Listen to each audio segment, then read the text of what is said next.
자, 오늘은 도함수 활용 3는 이제 무난합니다. 내용이 많이 어렵지는 않고요. 이제 우리가 지난 시간까지 했었던 그래프 개형을 그리실 수만 있으면은 괜찮고요. 뒤에 이제 위치함수와 위치시간 그래프에 대한 이야기들이 등장을 하는데 그것도 뭐 많이 어려운 이야기는 아닙니다. 자, 봅시다.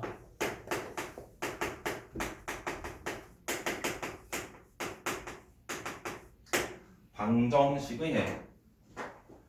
자, fx가 어떤 k가 된대요. 이 방정식을 풀어야 됩니다. 그럼 우리가 얘 추억을 떠올려 봅시다. y는 x제곱이라는 그래프랑 y는 x 플러스 2라는 그래프랑 교점 찾으려면 어떻게 해야 됐지? 같다. 얘네들을 같다라고 이렇게 식을 세웠죠. 그래서 넘겨가지고 방정식을 풀었지. 그럼 x좌표가 나오죠. 그럼 마찬가지입니다. 이 방정식을 우리가 어떻게 해석을 할 거냐면 y는 fx라는 그래프랑 y는 k라는 그래프의 교점으로 해석을 할 건데 이번 단원에서는 x의 값을 구하라고 나오는 게 아닙니다. 이번 단원에서는 x의 값을 구하라고 나오는 게 아니라 얘가 실근을 뭐 서로 다른 세 실근을 가지는지 두 실근을 가지는지 한 실근을 가지는지 그 범위에 맞추어서 k의 범위를 찾아라 라고 등장을 합니다. 정확한 x의 값을 구하겠다는 게 아니라 얘네들의 실근의 개수에 따른 k 값의 범위를 물어보는 거기 때문에 우리가 이 방정식을 정확하게 푸는 게 아니기 때문에 이제 그래프로 해석을 할 수가 있다라는 이야기고요. 그럼 예를 들어 만약에 fx가 이런 식으로 그려진다고 해봅시다. 그러면 봐봐봐. y는 k라는 게 이렇게 지나간다고 해볼까? 그러면 교점이 몇 개니? 한 개밖에 없죠. 교점이 한 개밖에 없기 때문에 이거는 하나의 실근입니다. 한 실근입니다. 한 실근. 그러면 얘가 3차식이라면 이게 3차 방정식일 거 아닙니까? 3차 방정식은 해가 몇 개지? 3개죠. 근데 얘는 실근이 하나밖에 없으니까 나머지 두 개는 뭐가 돼? 허근이 되는 겁니다. 그 다음 얘가 이렇게 만약에 접한다라면 얘는 서로 다른 두 실근이거든요. 서로 다른 두 실근인데 얘는 지금 접하는 거니까 여기는 중근입니다. 중근과 한 실근이라서 이거는 실근은 3개긴 한데 서로 다른 실근의 개수가 2개라는 뜻이야. 그러면 만약에 얘가 이렇게 지나간다면 교점이 몇 개야? 3개죠. 그럼 이때는 우리가 서로 다른 세 실근이라고 이야기할 수 있다고요. 그래서 문제 조건에서 나옵니다. 얘가 서로 다른 세 실근을 가진다. 이 fx equal k가 서로 다른 세 실근을 가진다면은 극대값과 극소값 사이를 지나가야 서로 다른 세 개의 교점을 가질 수 있다는 거고요. 얘가 서로 다른 두 실근을 가진다라고 한다면은 극대를 지나가는 경우와 극소를 지나가는 경우 두 가지가 되겠다라는 겁니다. 이해되세요? 괜찮습니까? 그래서 3차 함수, 4차 함수 그래프를 그리셔가지고요. x를 제외한 다른 문자가 보인다면 그 문자는 모두 넘겨주십시오. x를 제외한 다른 문자는 넘겨주십시오. k가 됐건 m이 됐건 a가 됐건 다 넘겨준 다음에 그 다음에 fx 그래프를 그려주시고요. 그 다음에 상수함수를 위아래로 움직여서 조건에 맞게 우리가 k의 범위를 찾아주시면 되겠습니다. 이게 오늘 하는 내용의 80%입니다. 괜찮습니까? 이해됩니까? 부등식에 해도 동일합니다. 방정식을 풀 수 있으면 부등식도 푸실 수가 있어요. fx가 k보다 크다라고 한다면 얘도 마찬가지 y는 fx라는 그래프랑 y는 k라는 그래프를 그리셔가지고요. fx가 k보다 더 크게 될 수 있게 k의 값의 범위를 찾아주면 되겠습니다. fx 그래프를 그리시고요. 그 다음 얘가 더 크다라면 k가 fx의 최소값보다 더 아래쪽에 올 수 있도록 범위를 찾아주면 되겠습니다. 3차 함수로 주어지건 4차 함수로 주어지건 우리는 얘를 모두 확인하실 수 있는데 얘가 3차 함수로 주어진다면 3차 함수는 일반적으로 이런 식으로 계속 그려질 테니까 최대값, 최소값이 없거든. 그래서 x의 범위가 나옵니다. 그래프를 절단해 놓습니다. 그럼 절단된 그래프에서 최소값보다 얘가 더 작다. 그렇게 하시면 끝입니다. 이해되세요? 현서 알아듣고 있니? 네. 그 다음에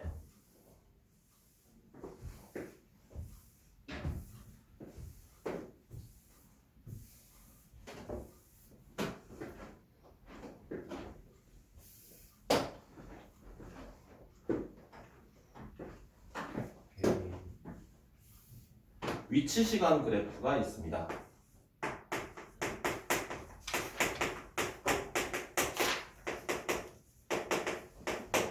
자, 위치 시간 그래프, 위치 함수가 있어요. 위치 함수 xt가 있습니다.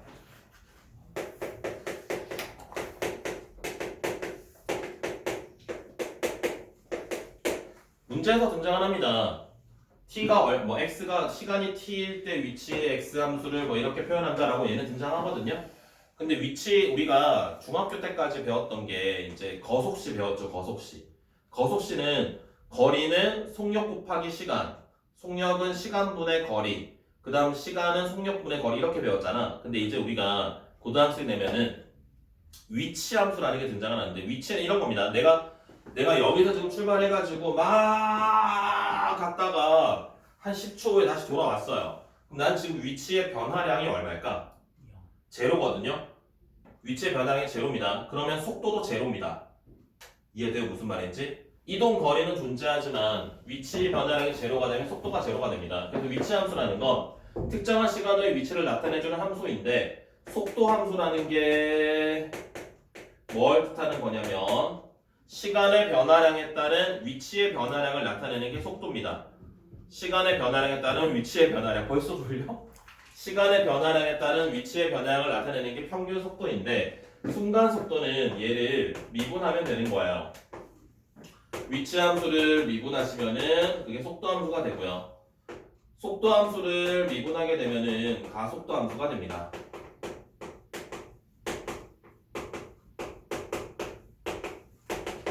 이해되세요? 시간의 변화량 분의 위치의 변화량이 속도거든, 평균 속도거든. 그런데 여기서 만약에 우리가 특정한 순간에 뭐 속도를 알고 싶어, 순간 속도를 알고 싶어. 그러면 시간의 변화량을 제로에 가깝게 만들면 돼. 얘가 의미하는 게 바로 얘를 미분하라는 명령어입니다. 평균 변화율을 극한되는 게 순간 변화율이에요. 그래서 속도 함수를 위치 함수를 미분한 게 속도 함수가 된다. 마찬가지 시간의 변화량에 따른 속도의 변화량은 우리가 평균 가속도라고 할 수 있는데 얘도 시간의 변화량을 제로에 가깝게 만들어주면은 그게 바로 미분하라는 거기 때문에 가속도 함수가 되겠다라는 겁니다. 그러면 속도 함수는 우리에게 뭘 알려주느냐? 속도 함수는 우리에게 뭘 알려주냐면 두 가지를 알려주는데요. 얘는 운동 방향과 앞으로 가고 있는지 뒤로 가고 있는지 속도가 플러스면 앞으로 가고 있고요. 속도가 마이너스면 뒤로 가고 있다라고 일반적으로 이야기합니다. 그 다음에 얘는 빠르기를 또 알려줍니다. 빠르기. 속도의 절대값이 빠르기거든요. 그걸 이제 우리가 뭐라고 부를 거냐면 속력이라고 불러요. 그래서 속력이라는 것은 속도의 크기입니다. 속도의 크기, 속도의 빠르기. 앞으로 80km 속도로 가는 거랑 뒤로 80km 속도로 가는 거랑 속력은 동일합니다. 알겠지? 속도는 방향성이 중요하지만 속력은 방향성이 없습니다. 그렇기 때문에 속도의 절대값을 씌운 게 바로 속력입니다. 졸면은 서서 들어.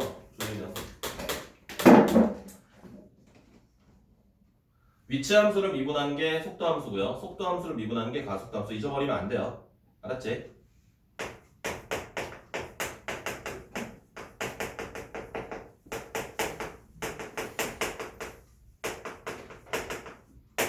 다음에 시각에 따른 변화율. 이걸 봐. 너 그걸 보고 있어. 지금 안경 가져와가지고. 시각에 따른 변화율입니다. 시각에 따른 변화율. 첫 번째, 길이의 변화율.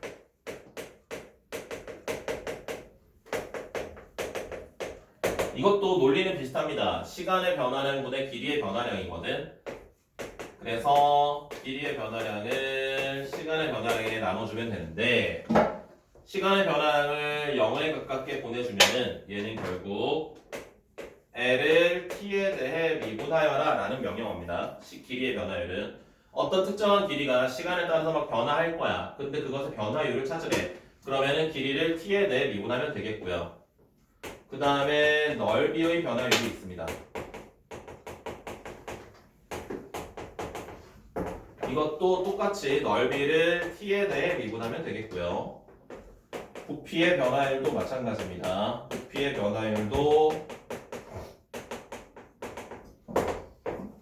v를 t에 대해 미분하면 되겠습니다. 그렇다면 그 전에 우리가 해야 될 작업은 뭐냐면 길이와 넓이와 부피를 전부 t에 관한 식으로 만들어 줘야 돼요. 얘네들을 t에 관한 식으로 만들어 놔야 t에 대해 미분할 수 있기 때문에 그렇습니다. 알겠습니까? 괜찮습니까? 끝입니다. 이게 오늘 할 내용입니다. 자, 그러면 오늘 하면 이제 미분이 끝나버리거든요. 미분 전체가 끝나는 겁니다. 그래서 다음 시간부터 이제 그 부정적분, 적분을 할 건데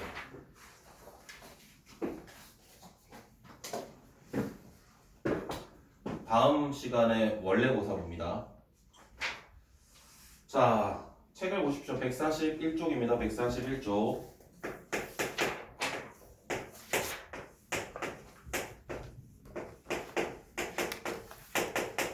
서로 다른 실근의 개수를 구하여라. 여기서는 지금 미지수가 없기 때문에 그냥 미분하시면 얘 그래프 그리면 됩니다. 미분하셔가지고 얘를 미분하시면은 3x의 제곱 마이너스 6x가 되고요.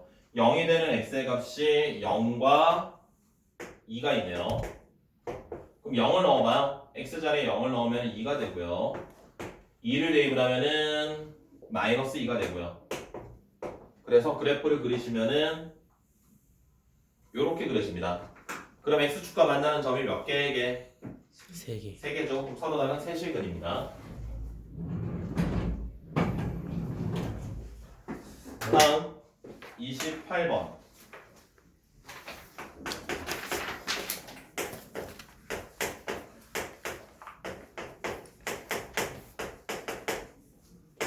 자, 얘를 만족하는 이제 K의 범위를 찾아라라고 했습니다. 서로 다른 세실근일 때, 서로 다른 두실근일 때, 한 개의 실근일 때. 자, X가 아닌 다른 문자가 보이기 때문에 얘는 넘겨주셔야 됩니다. 그러면 우리가 Y는 2x 세제곱 마이너스 3x의 제곱 마이너스 12x라는 그래프랑 Y는 K라는 그래프의 교점을 해석하시면 되고요. 얘의 그래프를 미분을 하십시오. 그래서 얘를 그려줍니다. 0이 되는 x의 값이 마이너스 1이랑 2가 됩니다. 그럼 마이너스 1을 여기다 넣어주세요. 마이너스 1을. 그럼 마이너스의 2, 마이너스의 3, 플러스 12가 되니까 7이 될 거고요. 2를 넣어주면은 얼마입니까? 16에다가 마이너스의 12, 마이너스의 24, 마이너스 20이 되겠네. 자, 그래서 극대값과 극소값을 찾았습니다. 그러면은 그래프를 그려준다면 이런 식으로 그래프가 그려질 거고요. 잘 봐요. 요렇게 있으면 서로 다른 세실근이죠. 교점이 3개겠지? 그럼 이게 y는 k가 이렇게 온다라면은 결국 k가 마이너스 20이랑 7 사이에 있으면 서로 다른 세실근이 될 거고요.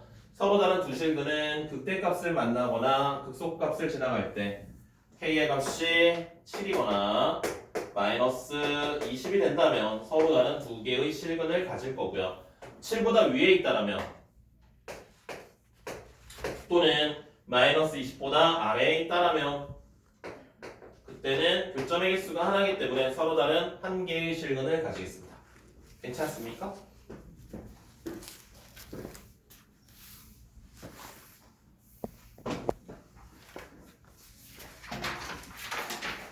자, 그 다음에 29번을 보도록 합시다. 29번.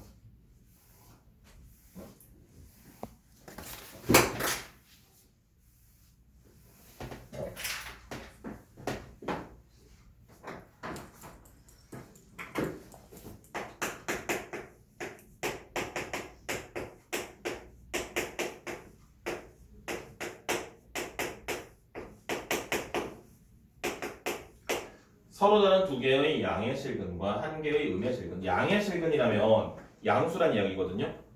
X좌표가 양수인 게 두 개 있고요. X좌표가 음수인 게 하나 있다는 겁니다. 그럼 넘겨줍시다. 얘를 이번엔 얘를 넘겨줄까? 최고차 부호가 플러스가 되는 게 편하니까. 그러면 얘랑 얘의 교점을 확인하면 되고요. 미분할게요. 미분하시면은 0이 되는 x의 값이 2랑 마이너스 1인데요. 자, x자리에 2를 넣어봅시다. x자리에 2를 대입하면은 8에다가 얼마지? 6. 8에서 6을 빼면 2. 마이너스 12. 그러면 마이너스 10인가요? 마이너스 1을 대입을 하면은 6, 5. 5에서 2분의 3을 빼면은 2분의 7. 그래프가 원점을 지나갑니다. 이렇게 그려질 겁니다. 원점을 지나갑니다. 괜찮습니까?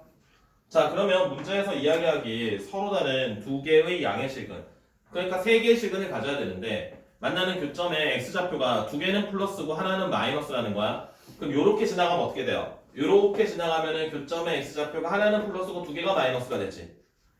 요렇게 지나가면은 만나는 교점의 두 개가 플러스고 하나가 마이너스거든. 그래서 k의 값이 마이너스 10에서 0 사이에 있으면 되겠습니다. 이렇게 마이너스 10과 0 사이에 있다라면은 서로 다른 두 개의 양의 실근과 한 개의 음의 실근을 가지겠다라는 거고요. 다음 두 번째.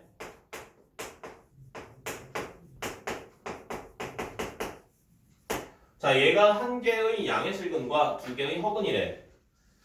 한 개의 양의 실근과 두 개의 허근이래. 그럼 이번에 k를 넘겨줄게요. 그래서 y는 x세제곱 마이너스 2x제곱 마이너스 4x랑 y는 마이너스 k랑 해가지고 한 개의 양의 실근과 허근이래요. 그럼 이 그래프를 그려보도록 하겠습니다.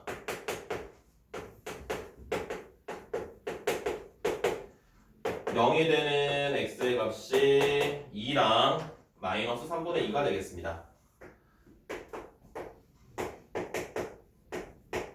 원점을 역시나 지나갑니다. 자, 그러면 그래프를 그려준다면 뭐 이렇게 그려질 거야. 원점을 지나가면서 한 개의 양의 실근과 허근이라면 그래프가 얘가 이렇게 돼야 되겠지. 그럼 교점의 x좌표가 하나가 양수고 나머지는 만나지 않으니까 허근이거든요. 그럼 요 값을 찾으셔야 돼요. 마이너스 3분의 1을 대입을 했을 때 잘못 그리지 않았군요. 27분의 40입니다. 여기가 27분의 40. 그러면은 마이너스 k거든요. 얘가 y는 마이너스 k. 그럼 마이너스의 k가 크면 돼. 누구보다? 27분의 40보다. 그러면 k의 값은 마이너스 27분의 40보다 작으면 되겠습니다.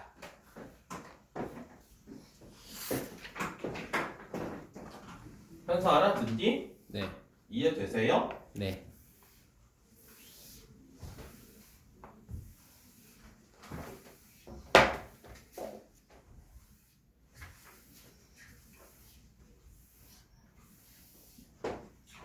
자, 그 다음에 30번을 봅시다.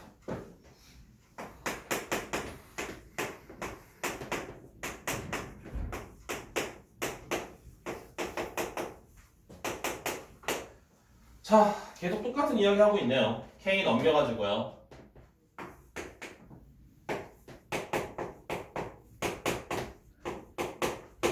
얘와 얘의 교점을 찾아주시면 되겠습니다. 앞에 거 미분할게요. y'은 3x제곱 더하기 6x 마이너스 9가 되고요. 0이 되는 x의 값이 1이랑 마이너스 3이 되겠습니다.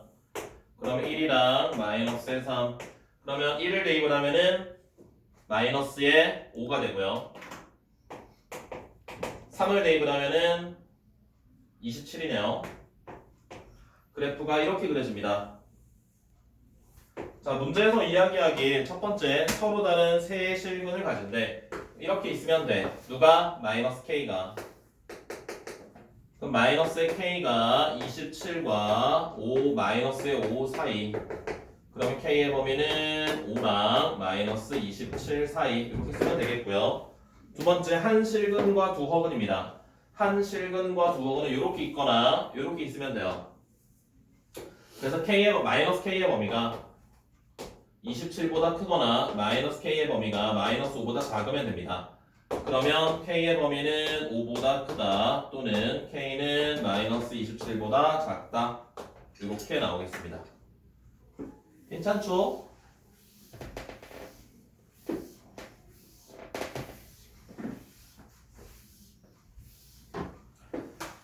다음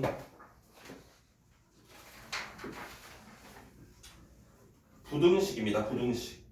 자, 31번에 1번. 한 거지, 30번. 31번에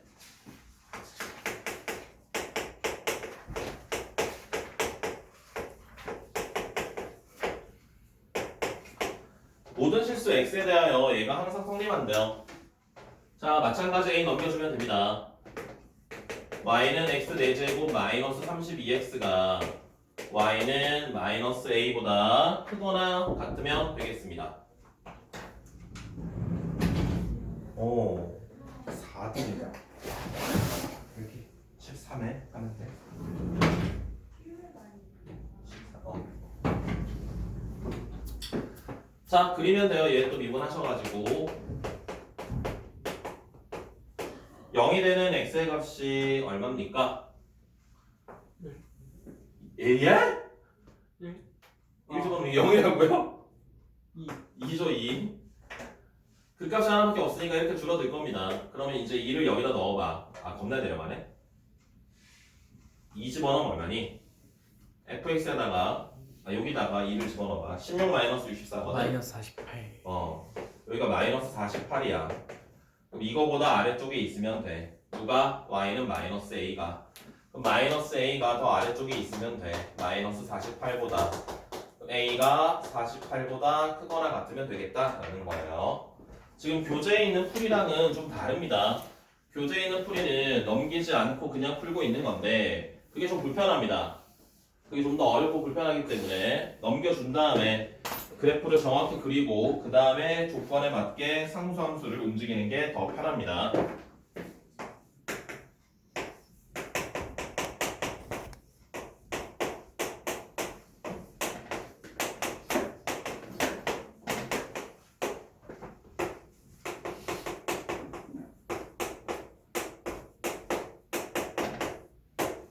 fx의 그래프가 gx의 그래프보다 항상 위쪽에 있거나 만난대.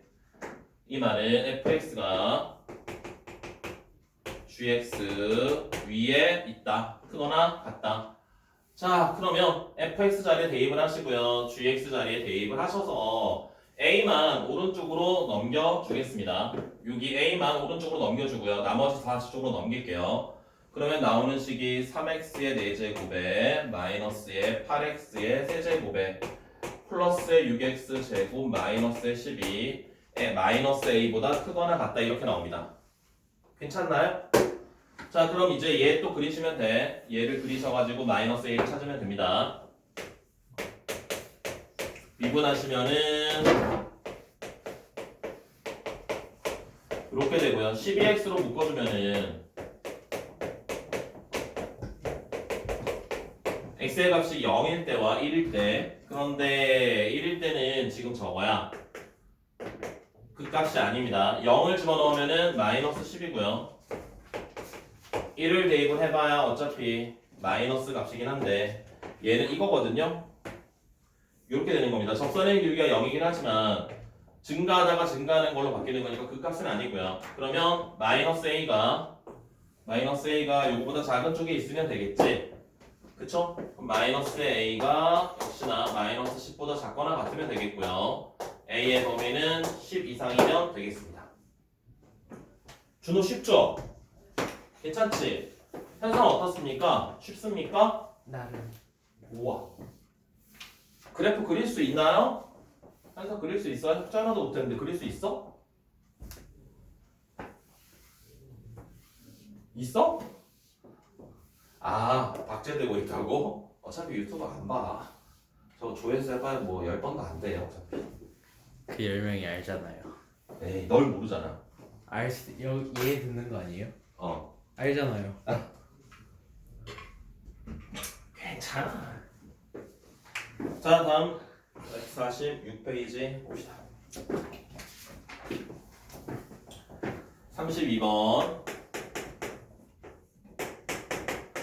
자, x가 0 이상일 때 x의 세제곱에 마이너스 3x 제곱 더하기 a가 0 이상이 된대. 이게 항상 성립한대. 자, 마찬가지 a 또 넘겨주시면 됩니다. 그래서 y는 x세제곱 마이너스 3x제곱이랑 y는 마이너스 a랑 얘네 가지고 이제 여기 있는 게 더 크거나 같다 하면 돼. 그럼 얘 그래프를 그려주면은 x제곱으로 묶이죠 이거. x제곱으로 묶어주면은 x가 0일 때는 접하는 거고요. 그 다음에 3일 때 통과하는 거니까 그래프가 이렇게 그려집니다. 괜찮니? 이거 지난 시간에 비율관계 이야기했는데 변곡점이랑 극소랑 해가지고 얘네 거리비가 1대 1대 1이라고 했거든. 여기는 x의 값이 2가 됩니다. 극소를 가져가는 x의 값이. 우리가 찾고자 하는 건 x가 0 이상이라고 했기 때문에 여기는 그려지지 않을 거고요. 얘보다 아래쪽에 있어야 되는데 마이너스 a가 이렇게 있으면 될 거야. 2를 대입을 해봐. 얼마 하게? 8 빼기 12 마사인가요? 마사? 마사보다 아래쪽에 있으면 되겠습니다. a의 값이 4 이상이 되겠습니다. 그래프 개형을 그릴 수 있으면 이걸 바로 할 수 있고요. 이걸 못하면 어떻게 해야 돼? 얘 미분해가지고 또 찾아야 돼. 0이랑 2라는 거. x의 값이. 다음 32번. 2번 해야지. 32번에 2번. fx가 x세제곱 마이너스 x제곱 마이너스 x 더하기 1이고요. gx가 마이너스 x제곱 더하기 2x 더하기 a가 됩니다. 자, 0과 2 사이에서 같은 구간 0과 2에서 f가 g보다 크거나 같아야 된대. 자, 비슷합니다. fx, gx 자리에 대입을 하셔가지고요. a만 남기고 다 정리를 하시면은 좌변은 이렇게 되고 마이너스 3x 더하기 1 우변은 이렇게 되겠지. 그럼 이제 이 그래프 그려가지고 얘가 아래쪽에 있으면 돼. 얘를 미분을 하면은 3x제곱 마이너스 3이니까 끝값을 가지는 게 1과 마이너스 1이야. 그러면 마이너스 1, 1. 마이너스 1을 넣어볼까요? 얼마지? 0. 마이너스 1 대입하면 여기다 넣어야 돼. 여기다가 마이너스 1을 대입을 하면은 1인가요? 1? 3. 3 1을 넣으면은 마이. 마1 마일. 그럼 그래프가 이렇게 그려질 거야. 그런데 우리가 찾고자 하는 범위가 0에서 2랍니다. 여기 0이 있을 거고요. 2는 얼마지? 2 대입하면은 2 대입하면 얼마니? 3. 2 대입하면 3 0 대입하면은 1 그래프가 이렇게만 그려져. 이렇게만 그려지는데 A가 이거보다 아래쪽에 있어야 되는데 이렇게 있어야 되는데 A는 마이너스 1보다 작거나 같다.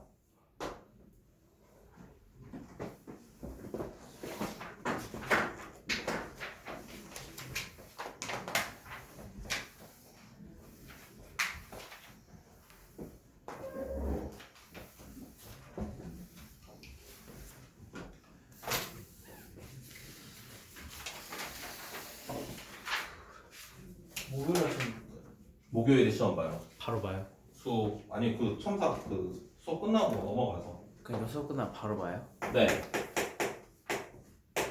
그 주에 봐야 되는 거예요? 네. 2개 봐야 돼요, 너희. 2개 봐야 돼서 다음 주 수요일까지 원래부터 다 봐야 되기 때문에 목요일에 보고 화요일에 봐야 돼요. 근데 너는 수토에도 또 봐야 돼. 토요일에도 보고 수요일에도 보고 계속 봐야 돼, 원래. 그럼 저는 내일은 봐요, 안 봐요? 내일은 안 봐. 2월 1일부터 시작이거든. 원래 복사가 주간이. 그럼 이제 목, 토, 화수 보는 거예요? 네.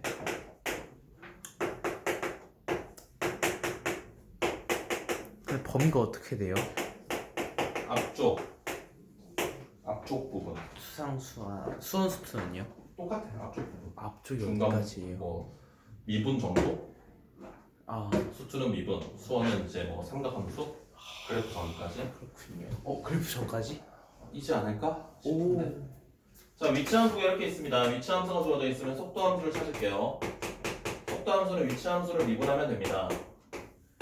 가속도 함수는 속도 함수를 다시 미분하면 됩니다. 여기다가 3 집어넣으면 끝이야. V의 3은 얼마야? 27 빼기 18은 9. A의 3은 얼마야? 12. 3초일 때 속도는 9가 되고요. 가속도는 12가 되겠다.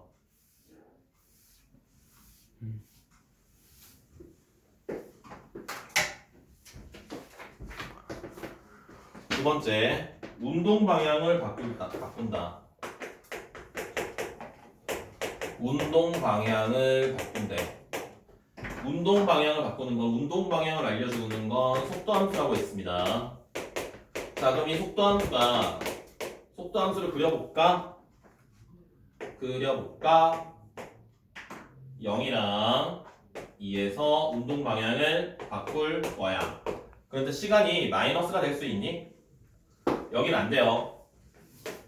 2일 때 운동 방향을 바꾼대. 그때 위치를 찾으래. 위치는 여기다 대입해야 됩니다. 위치는 여기다가 t자리에 2를 대입을 하시면은 8에서 12를 빼면은 마이너스 4가 되겠네. 운동 방향을 바꿀 때의 위치는 마이너스의 4가 되겠다라는 겁니다. 그러니까 어? 그러니까 2를 대입한 거죠 저기다. 네, 마이너스 x자리에 2를 대입을 한 겁니다. x자리에 2를. 잠깐만 일시정지 시켜봐.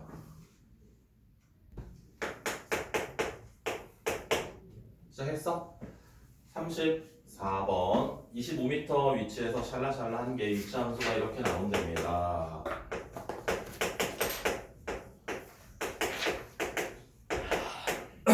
자, 이때 3초 후에 속도와 가속도를 찾아라 라고 했습니다. 아, 목이야. 속도 함수는요, 미분을 하시면 이렇게 될 거고요. 가속도 함수는요, 한 번 더 미분하시면은 이렇게 될 겁니다. 그래서 3초 후의 속도와 가속도는 3을 대입을 하면 됩니다. 가속도는 일정하네요. 1번이고요. 최고 높이에 도달할 때까지 걸린 시간입니다. 최고 높이에 도달한다는 건 돌을 잘 봐요. 던졌습니다. 처음 운동 방향이 이렇게 가거든. 최고 높이에 도달한 다음에 떨어질 거 아닙니까? 그럼 이게 운동 방향이 바뀌는 지점이거든요. 운동 방향이 바뀌는 지점. 그래서 VT가 제로가 되는 지점입니다. 그래서 t의 값이 2가 될 때 운동 방향이 바뀝니다. 그때 걸린 시간이니까 2초고요. 3번 최고 높이입니다. 최고 높이는 운동 방향이 바뀔 때의 높이가 되겠지? 그러면 t가 2일 때의 높이가 됩니다. 그럼 x 여기 t 자리에 2를 대입을 하시면 되겠습니다. 그러면은 25 더하기에 40 마이너스에 20. 그래서 45가 최고 높이가 되겠고요. 네 번째는 지면에 떨어지는 순간의 속도입니다. 지면에 떨어지는 순간이면 자, 위치가 제로가 되겠죠. 그럼 얘가 제로가 되는 시간을 찾아야 돼. 그래서 25 더하기에 20t 마이너스 5t 제곱이 제로가 되는 시간을 찾아주시면은 t제곱 마이너스 4t 마이너스 5가 0이니까 t의 값이 5가 될 겁니다. 자, 그럼 5초 후에 지면에 떨어진다는 소리거든. 그럼 5초 후에 속도를 찾으면 돼. 5초 후에 속도는 얼마입니까? V의 5는 마이너스 30이 돼요. 근데 애들이 이걸 착각하는 게 돌이 지면에 떨어지면 멈췄으니까 속도가 제로가 아닌가요? 라고 하는데 떨어지는 순간입니다. 그 얘한테 받는 충격량에 대한 이야기거든요. 떨어지는 순간 속도가 있습니다. 알겠지? 멈춘 순간 뭐 그건 아니야. 아, 뭐가 쟤? 아, 이렇게 목이 아프지? 오늘 미세먼지인가?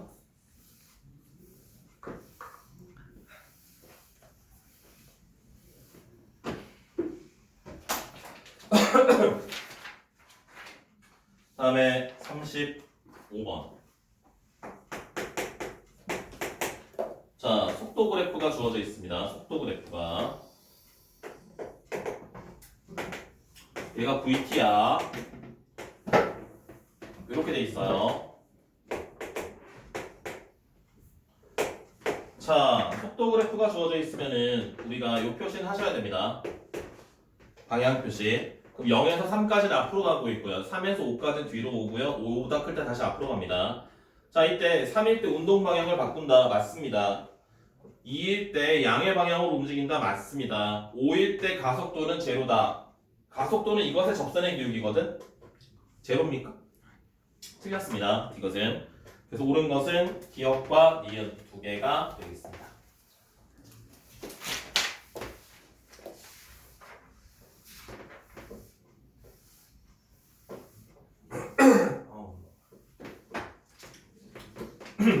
다음 시각에 따른 변화율.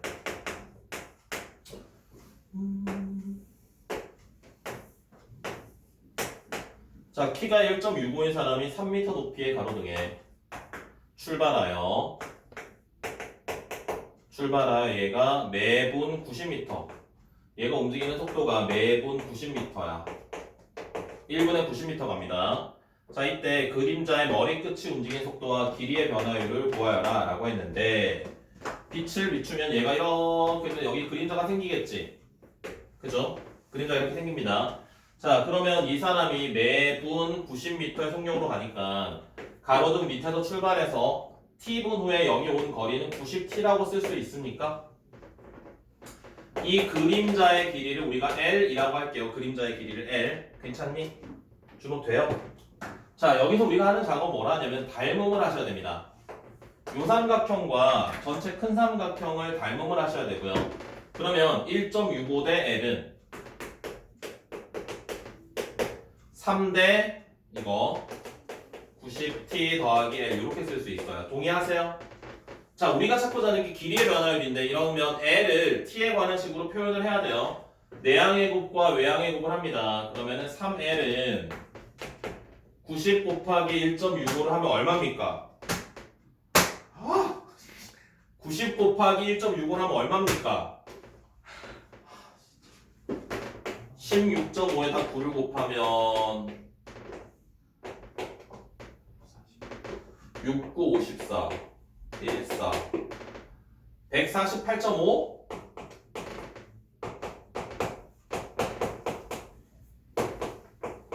이렇게 쓸 수 있고요. 자, 1.65L을 넘겨줘요. 1.35L이 148.5T가 됩니다. 환장하겠네. 그래서 약분을 하시면 L이 200T가 됩니다. 말이 안 되는데? 아니구나. 얘는 이걸 Y로 잡았구나. 아, 마음에 안 들어. 아, 110이구나, 110. L은 110이네요. L은 110T. 135, 135. L이 110T입니다. 자, 그래서 찾고자 하는 게 그림자 머리끝이 움직이는 속도. 그림자 머리끝은 여기거든요, 여기. 얘가 달려온 거리는 얼마입니까? 얘가 달려온 거리가 얼마입니까? 얘가 처음에 어디 있었어요? 가로등 옆. 여기 있었지. 이만큼 달려왔거든. 그럼 얘가 움직인 거리는 200t야. 이해되니? L이 110t라서 여기가 110t라 여기가 110t하고 110t라고요.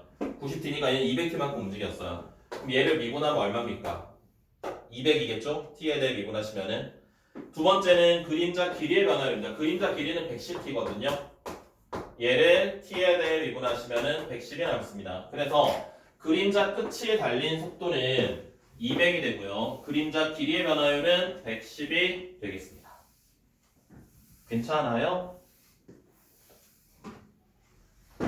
괜찮아요? 네. 그림자 길이를 t에 관한 식으로 표현을 해서 그림자의 길이의 변화율을 찾는 건지 아니면 그림자 끝의 속도를 구하는 건지에 따라 풀이 과정이 달라집니다. 37번 잔잔한 호수에 돌을 던지면 동심원 모양의 파문이 인다. 자, 가장 바깥쪽 파문의 반지름의 길이가 매초 20씩 늘어난대. 매초 20씩. 그럼 반지름이 어떻게 된다는 이야기죠? 20cm씩 늘어납니다. 그럼 20t라고 할 수 있어요. 찾고자 하는 게 3초 후에 넓이 변화율이래요. 자, 넓이 어떻게 됩니까? 넓이는 반지름 제곱이니까 400t 제곱으로 쓰실 수 있습니까? 그럼 얘를 미분하세요. 그러면 800t라고 쓸 수 있고요. 문제에서 이야기했습니다. t가 얼마일 때라고요? t가 3일 때라고요. 그럼 3을 대입을 하면 돼요. 여기다가 파이 안 썼네. 원의 넓이니까 파이가 필요하죠. 오케이? 나 혼자 하고 있는 것 같지? 준호 이해되니? 네. 재밌니? 네. 오! 그 말 한마디가 또 나의 수명을 연장시켰다. 이게 작은 사소한 행동이 다른 사람에게는 큰 이득이 갈 수 있어요. 항상. 그러니까 항상 말하는 걸 신중하게. 안전대 그러지 않았어요. 어? 안전 재미없다 그러지 않았어요. 지금 없다 그랬어? 수명이 단축되었습니다. 수명이 단축되었습니다. 너무해. 매초 1만큼씩 커진대요. 자, 반지름이 6이 되었을 때 넓이와 부피의 변화율을 찾으래. 자, 반지름 처음에 2였거든요. 매초 1만큼 것이니까 t초에 2 플러스 t가 됩니다. 자, 그럼 넓이, 건널비, 9의 건널비는 어떻게 됩니까? 9의 건널비는 4파이 r의 제곱입니다. 부피는 어떻게 됩니까? 부피는 3분의 4 파이의 r의 세제곱입니다. 자, 먼저 얘를 미분합시다. s를 미분하면 2 앞으로 내려오고요. 자, 반지름이 6이 될 때거든. 반지름이 6이 된다는 건 t가 얼마일 때야? 반지름이 6이 되면 t가 얼마일 때야? 반지름이 6이 되면 t가 얼마일 때야? 4! 이거 집어넣으라고요. 48파이. 얘도 미분을 하시고요. 4파이의 2 더하기 t의 제곱. 역시나 t의 값이 4가 될 때입니다. t의 값이 4가 되면은 6, 36, 144. 그래서 끝. 안 꺼졌는데?